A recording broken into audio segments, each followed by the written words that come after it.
The most difficult thing that I see people struggling with in home services is when this massive rush of demand is happening, we're reacting to it. We're trying to fill our own capacity for the demand that we see. It's time for bookkeeping, beer, and BS. So anyway, I'm fighting capacity versus demand battles in different parts of my business, but I always say, and again, Michael, I'm curious how this works in your marketing firm. The more your capacity and demand is out of sync in any part of your business, usually if it's lawn care and landscaping, it's, we're talking about technicians. And if we have not enough or too many, and that gets like really uncomfortable, it creates a hard situation to manage.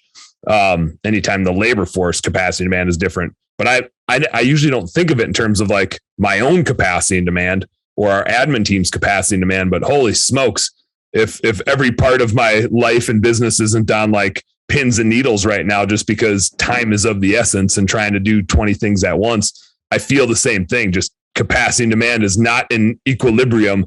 And the farther you stray from equilibrium, the more life starts to suck, either whether you have too much to do or not enough to do. Michael, do you run into those same capacity and demand constraints in your marketing firm?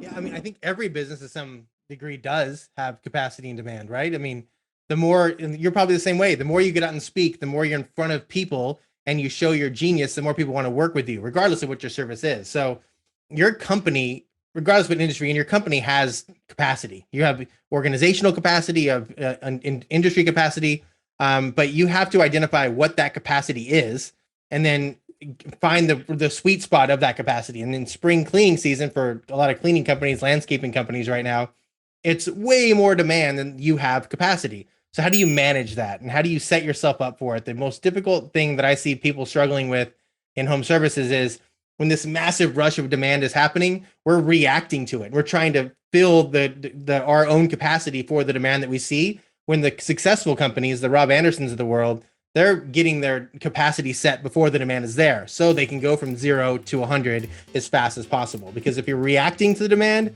it's going to be a heck of a lot harder than setting yourself up for the demand that's inevitably going to come.